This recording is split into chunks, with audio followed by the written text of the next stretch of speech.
Hey everybody, this is Deborah Ivanoff, the Being Coach here in beautiful Portland. I want to wish you a happy new year. And also today I'd like to talk a little bit about why resolutions don't work and a better way to start the new year that does. Here's the reason I find resolutions don't work. Number one, they're almost always based on the idea of what I should do. And they're usually pretty popularized resolutions, things that all people kind of consider the things I should do: lose weight, make more money, be nicer. And when they're based on a should, they're not really aligned with who we are, who we're becoming, who we want to be. Which leads me to my second point of why they don't work. They stay all in our head. They're all a fantasy. They're all something that just is kind of made up, and it doesn't ever really get real down into our bodies and into our lives in a very true way. And we know this, and we can tell this because when we make a real decision and we make a real change, the first thing that happens is all that mind chatter, that drunk monkey, that monkey mind comes up and starts yammering at us. So as long as that doesn't happen, we know we're safe, but we know also that our resolution is just staying as a fantasy. It's not being real.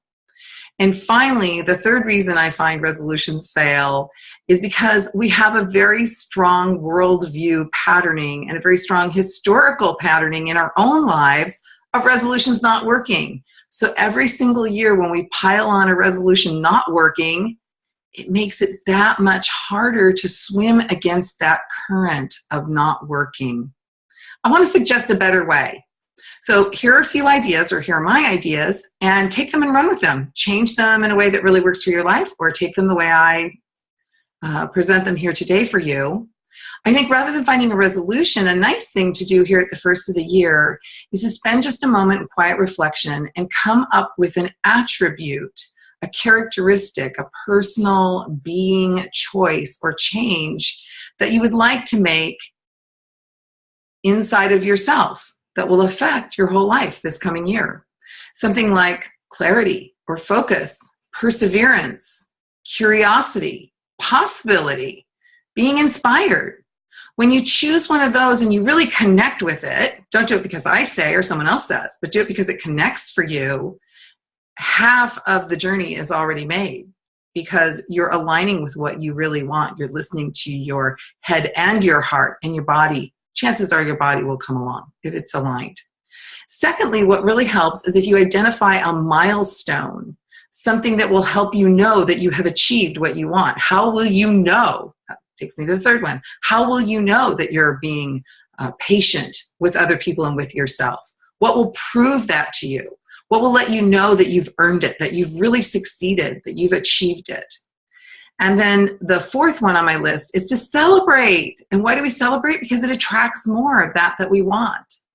And that leads me to the fifth step, which is to keep noticing your good. Keep noticing your good that comes out of that comes out of those changes you've made. Now, this is a very different way to look at end of the year resolutions or end of the year changes into the new year changes. And I wish you very good fortune with your changes. I know they will serve you well. What I've outlined here is very simple, but as you may have noticed, it's not always easy, is it? And there's a reason for that. Because when we make a change and the new you's all excited and we start becoming and acting and speaking and getting the results of that new person, the old you isn't really happy about it. And it will try to pull you back. It will try to pull you back to the way you were, to the way that you used to be. And that's really where people notice that things trip them up, right? So here's what I found helps, because I don't want to leave you guys hanging on that either. And it's a couple of things. First of all, if you get some really good guidance, that can absolutely help, and I'm sure you've noticed that. Secondly, if you get good support for those times where you're feeling a little less strong, that's very helpful. And finally, if you have some sort of a tribe, a peer group, a support group that really helps you in the practicing and also helps you with that celebration step, because that's where things get anchored, right? That's where it becomes the new you. I want to help you with this if I can, if you'll let me. And so what I've done to kick off 2017 is offer out into my community two of my most favorite programs and classes. So if you're looking for big shifts, dramatic shifts that happen fast, I have my 5-week super course, Blueprint for Your Success. That starts in January 12th. And if you're looking for longer term, over the year, incremental, consistent changes, a little bit of a lighter, so the smaller changes throughout the entire year, I have my Manifesting Elite support program for 2017. I'm not going to go into detail here. You can follow the link. You can compare and contrast the programs. I just want to mention that there's some good specials through midnight, New Year's Eve, that you can take advantage of to save you up to 50% when you purchase both those programs together. So I want to wish you all, I want to send blessings to you all and wish you all wealth, health, and great happiness in 2017. I'll see you soon. Bye for now.